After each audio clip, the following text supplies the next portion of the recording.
Hello students, it's Anuradha ma'am here. Welcome to my YouTube channel Make Concept Easy. आज के video lecture में statistic को continue करते हुए मैं एक्सप्लेन करूंगी फ्रीक्वेंसी डिस्ट्रीब्यूशन। देखो, आज के वीडियो लेक्चर में मैं आपको सिखाऊंगी कैसे हम फ्रीक्वेंसी डिस्ट्रीब्यूशन टेबल बनाते हैं।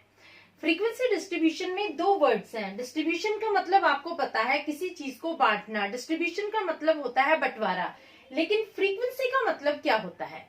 देखो, फ्रीक्वेंसी का मतलब होता है एक वैल्यू किसी डिस्ट्रीब्यूशन में कितनी बार रिपीट होती है वो उसकी फ्रीक्वेंसी होती है। एक नंबर किसी डिस्ट्रीब्यूशन में कितनी बार अपीयर हो रहा है, कितनी बार अकर हो रहा है, वो उसकी फ्रीक्वेंसी बन जाएगा। सपोज एक नंबर है 5 नंबर एक डिस्ट्रीब्यूशन टेबल में 10 टाइम्स अपीयर हो रहा है तो 5 की फ्रीक्वेंसी होगी 10।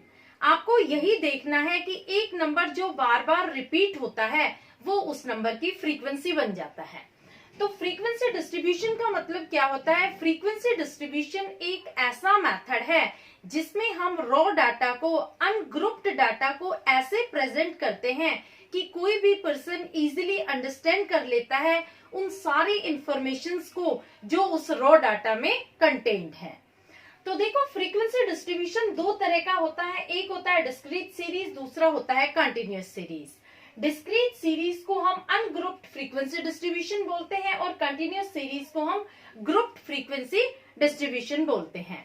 देखो, डिस्क्रीट सीरीज में the method of tally marks is used to count the number of observations. Tally marks क्या होते हैं? Tally marks straight vertical lines होती है। देखो, इस तरह से हम लाइनें ड्रॉ करते हैं, इन्हें हम टैली मार्क्स कहते हैं। जितने ऑब्जर्वेशंस होंगे उतनी ही टैली मार्क्स होंगी। हर ऑब्जर्वेशन के लिए हमें एक टैली बार से डिनोट करना होता है, एक वर्टिकल लाइन हमें ड्रॉ करनी होती है। देखो, एक पर्टिकुलर वैल्यू अगर 4 बार आती है तो हम 4 स्ट्रेट लाइन ड्रॉ कर देंगे। लेकिन अगर वही वैल्यू 5वीं बार अपीयर होती है तो हम 5वीं बार के लिए क्रॉस कर देते हैं 4 वर्टिकल लाइंस को। कभी भी हम 5वीं ऑब्जर्वेशन के लिए 5 लाइंस ड्रॉ नहीं करते। अगर सपोज सेम वैल्यू अपीयर हो रही है 6 टाइम तो हम थोड़ा सा स्पेस छोड़कर यहाँ एक लाइन और ड्रॉ कर देंगे। तो ये क्या बन गए? ये 5 टैली बार्स है और ये 1 है तो ये बन गए 6 टैली बार्स। अगर 7 है तो 7, 8 है तो 8, 9 है तो 9। और देखो, अगर 10 है तो फिर हम यहाँ पर ऐसे क्रॉस कर देंगे तो ये हो गया 10। ये 5 का ग्रुप है, ये 5 का ग्रुप है। तो इस तरह से हम ऑब्जर्वेशन को डिनोट करते हैं बाय टैली मार्क्स। क्लियर? देखो, जब डिस्क्रीट सीरीज की हम टेबल बनाते हैं तो हम 3 कॉलम ड्रॉ करते हैं। पहला कॉलम होता है मार्क्स का, दूसरा कॉलम होता है टैली मार्क्स का और तीसरा कॉलम होता है फ्रीक्वेंसी का। जो मार्क्स का कॉलम होता है इसमें हम एक ऑर्डर में, असेंडिंग या डिसेंडिंग ऑर्डर में जो यहाँ मार्क्स दिए होते हैं, जो वैल्यू हमें मिलती है उसको प्रॉपर्ली अरेंज करके लिखते हैं।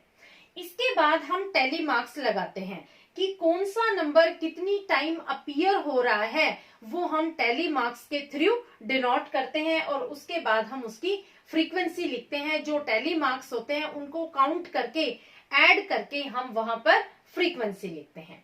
देखो, मैंने यहाँ एक एग्जांपल लिया है, इससे ये डिस्क्रीट सीरीज की फ्रीक्वेंसी टेबल आपको बहुत अच्छे से क्लियर हो जाएगी।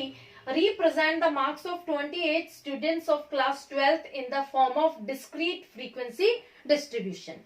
टीचर ने एक टेस्ट लिया है जिसमें 25 मार्क्स का टेस्ट है और टोटल स्टूडेंट्स है 28। तो बच्चों के किस तरह से मार्क्स आए हैं यहाँ पर डिस्ट्रीब्यूशन हुआ है। तो जैसे आप क्लास के मॉनिटर हैं, आपकी क्लास में 28 स्टूडेंट्स है। मैंने आपसे कहा कि जाओ बेटा इंग्लिश के मार्क्स बच्चों के कलेक्ट करो। 25 मार्क्स का जो टेस्ट था उसमें बच्चों के कितने मार्क्स आए हैं।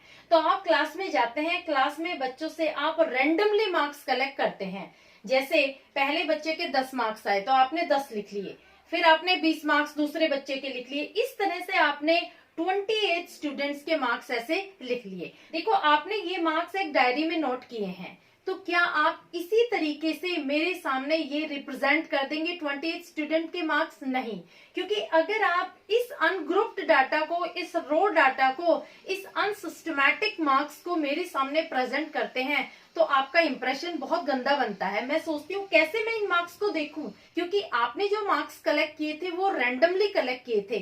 आप कभी भी अपने टीचर के सामने, अपने प्रिंसिपल के सामने एक रो डाटा को प्रेजेंट नहीं करते। आप हमेशा उस रो डाटा को कन्वर्ट करते हैं ग्रुप्ड फॉर्मेट में। आप उस डाटा को सिस्टमैटिक मैनर में कन्वर्ट करके ही अपने प्रिंसिपल या टीचर को देते हैं। तो क्या वे है, कैसे आप इस अनग्रुप्ड डाटा को कन्वर्ट करेंगे ग्रुप्ड फॉर्मेट में? तो सबसे पहले आप एक टेबल बनाएंगे। टेबल में आप 3 कॉलम बनाएंगे।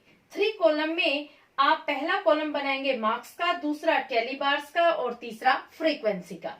अब देखो, जो मार्क्स का कॉलम है उसमें आप क्या करेंगे, सबसे पहले आप चेक करेंगे कि सबसे कम मार्क्स कितने हैं, वो आप सबसे पहले लिखेंगे। तो देखो यहाँ पर जब आप चेक करते हैं तो सबसे कम मार्क्स हैं 10, तो आपने यहाँ 10 सबसे पहले लिख दिया। उसके बाद स्टूडेंट के मार्क्स आए हैं 15, तो आपने यहाँ लिख दिया 15। इसके बाद आप देखते हैं थर्ड नंबर में आते हैं 20, फिर आपने लिख दिया 20, और इसके बाद हाईएस्ट स्कोरर हैं 25, तो आपने यहाँ नोट डाउन कर दिया 25। ठीक है, इस तरह से एक असेंडिंग ऑर्डर में आपने वैल्यू को अरेंज कर दिया। क्लियर? यहाँ मार्क्स तो बहुत सारे हैं, क्योंकि 28 स्टूडेंट के मार्क्स है, मैंने सारे मार्क्स अरेंज नहीं किए। मैंने एक वैल्यू ली है कि मिनिमम कितने मार्क्स हैं, उसके बाद कितने मार्क्स है और मैक्सिमम कितने मार्क्स है, उसको एक सीरियल ऑर्डर में, एक असेंडिंग ऑर्डर में अरेंज किया है। अब देखो, अब हम लगाएंगे टैली मार्क्स। टैली मार्क्स हम कैसे लगाएंगे, जैसे हम नंबर यहाँ चेक करते जाएंगे, जितने नंबर जितनी बार अपीयर होंगे उतने ही हम टैली मार्क्स से उसे डिनोट कर देंगे। देखो, पहला नंबर है 10, यहाँ 10 के सामने हम एक लाइन ड्रॉ कर देंगे। दूसरा है 20, तो 20 के सामने हम एक लाइन ड्रॉ कर देंगे। फिर है 15, तो हमने 15 के सामने एक लाइन ड्रॉ कर दी। फिर है 15, तो हमने 15 के सामने दूसरी लाइन ड्रॉ कर दी। फिर है 10, तो हमने 10 के सामने एक लाइन ड्रॉ कर दी। मैं ये क्रॉस क्यों करती जा रही हूँ? क्रॉस मैं इसलिए कर रही हूँ ताकि आपको यहाँ कोई कंफ्यूजन ना हो, क्योंकि जो हम क्रॉस करते जाएंगे इसका मतलब हमने उस वैल्यू को, उन मार्क्स को हमने टैली मार्क्स में डिनोट कर दिया है। नेक्स्ट इज 15, तो हम 15 के सामने एक टैली बार लगाएंगे। फिर है 20, तो 20 के सामने। फिर है 15, तो हमने 15 के सामने। इसके बाद है 25, फिर 25 के सामने। फिर 20 के सामने एक टैली बार। फिर है 15। अब देखो, जो नंबर 15 है ये 5वीं बार अपीयर हो रहा है इस डिस्ट्रीब्यूशन टेबल में। तो हम 5वीं लाइन ड्रॉ नहीं करेंगे, हम क्या करेंगे, जो 4 लाइनें ड्रॉ की है उनको हम क्रॉस कर देंगे। तो ये हमारा 5 टैली बार्स बन गए। तो इस ऑब्जर्वेशन में ये जो 15 नंबर है ये 5 बार अपीयर हुआ है, तो हमने 5 टैली मार्क्स लगा दिए। तो 5 टैली मार्क के लिए हम 4 लाइन ड्रॉ करते हैं और 5वें ऑब्जर्वेशन के लिए हम उसको क्रॉस कर देते हैं। कभी भी हम 5वीं लाइन सीधी वर्टिकली ड्रॉ नहीं करते हैं। क्लियर? अब देखो, नेक्स्ट इज 10, तो हमने 10 के सामने एक लाइन ड्रॉ की है। नेक्स्ट इज 25,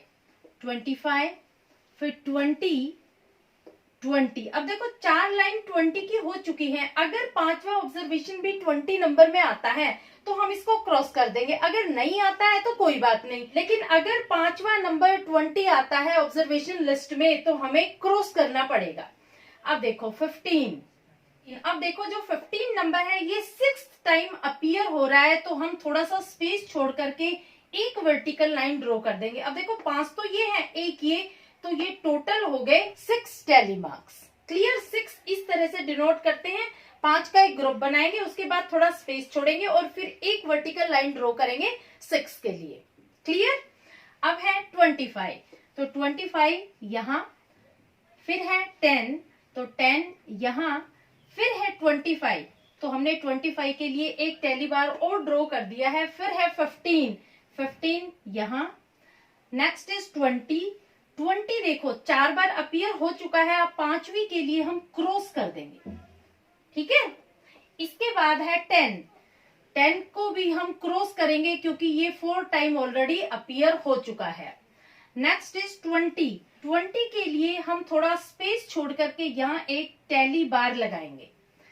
फिर 20, तो यहाँ हम सेकंड यानी 7th टैली बार लगाएंगे। इसके बाद 15 में हम 8th टैली बार लगाएंगे। फिर है 20 में हम 8th टैली बार लगाएंगे। फिर है 10, 10 में हम 6th टेली बार लगाएंगे। 15, 15 के लिए हम 9th टेली बार लगाएंगे और इसके बाद है 10, तो 10 के लिए हम 7th टेली बार लगाएंगे। तो देखो इस तरह से हम टेली मार्क्स ड्रॉ करते हैं। तो देखो इस तरह से हम वैल्यू को डिनोट करते हैं बाय टेली मार्क्स। जितनी बार वैल्यू अपीयर होगी उतने ही टेली मार्क्स से हम उसे डिनोट कर देंगे। अब हमें नेक्स्ट जो कॉलम है फ्रीक्वेंसी, उसमें बहुत इजीली देखो टेली मार्क्स को हम टोटल करेंगे और यहाँ हम उसकी वैल्यू लिख देंगे। अब देखो इसका टोटल कितना आ रहा है 5, 6, 7, तो यहाँ फ्रीक्वेंसी कितनी हो गई 7। इसका टोटल कितना है 5, 4, 9, तो इसकी फ्रीक्वेंसी हो गई 9। नेक्स्ट इज 5, 3, 8, तो यहाँ फ्रीक्वेंसी हो जाएगी 8। Next is 4। देखो इस फ्रीक्वेंसी डिस्ट्रीब्यूशन टेबल से आप इजीली डिफाइन कर सकते हैं कि टोटल 28 स्टूडेंट्स में से 7 स्टूडेंट को 10 मार्क्स मिले हैं, 9 स्टूडेंट को 15 मार्क्स मिले हैं, 8 स्टूडेंट को 20 मार्क्स मिले हैं और 4 स्टूडेंट को 25 मार्क्स मिले हैं। क्लियर? लेकिन अगर हम डाटा को इस वे में प्रेजेंट करते हैं तो बड़ा मुश्किल हो जाता है ये डिफाइन करना कि कितने स्टूडेंट को फुल मार्क्स मिले हैं, कितने स्टूडेंट्स को 10 मार्क्स मिले हैं, कितने को 20 और कितने को 15। क्लियर? इस वजह से ये जो फॉर्मेट है ये बन गया ग्रुप्ड फॉर्मेट। देखो इस फ्रीक्वेंसी डिस्ट्रीब्यूशन टेबल से आप 28 स्टूडेंट्स के मार्क्स इजीली अंडरस्टैंड कर सकते हैं कि क्लास में कितने बच्चों के कितने मार्क्स आए हैं। लेकिन अगर आपको रो डाटा, अनग्रुप डाटा की लिस्ट दी जाती है तो आपको बहुत मुश्किल होता है, बहुत टाइम लगेगा कि कितने स्टूडेंट के कितने मार्क्स आए हैं, ये आपको बैठकर काउंट करने पड़ेंगे। और यहाँ पर आप विद इन सेकेंड बता सकते हैं कि 7 स्टूडेंट ऐसे हैं जिनके 10 मार्क्स आए हैं, 9 स्टूडेंट ऐसे हैं जिनके 15 मार्क्स आए हैं, 8 स्टूडेंट ऐसे हैं जिनके 20 मार्क्स आए हैं, 4 स्टूडेंट ऐसे हैं जिनके 25 मार्क्स आए हैं। तो इस तरह से 28 स्टूडेंट के मार्क्स आप इजीली इलस्ट्रेट कर सकते हैं। लेकिन रो फॉर्मेट में, अनग्रुप्ड फॉर्मेट में कभी भी डाटा अच्छे से इंटरप्रेट नहीं किया जाता। तो हमेशा जब भी हम डाटा रिप्रेजेंट करते हैं किसी के सामने तो हमेशा एक ग्रुप्ड फॉर्मेट में, एक ऑर्गेनाइज्ड फॉर्मेट में, सिस्टमैटिक मैनर में ही प्रेजेंट किया जाता है। कभी भी रो फॉर्मेट में डाटा प्रेजेंट नहीं किया जाता। क्लियर? जब आप डाटा कलेक्ट करेंगे तो आप रैंडमली कलेक्ट करेंगे। हमेशा रो डाटा ही कलेक्ट किया जाता है, चाहे कोई पॉपुलेशन सर्वे हो, चाहे इनकम देखनी हो, एक्सपेंडिचर देखना हो, सेल्स देखनी हो, कोई भी डाटा लेना हो तो हम हमेशा रो डाटा कलेक्ट करते हैं। एक अनऑर्गेनाइज्ड फॉर्मेट में डाटा कलेक्ट करते हैं, लेकिन बाद में उस रो डाटा को हम कन्वर्ट करते हैं ग्रुप्ड डाटा में। क्लियर? होपफुली आपको फ्रीक्वेंसी डिस्ट्रीब्यूशन समझ में आ गया होगा।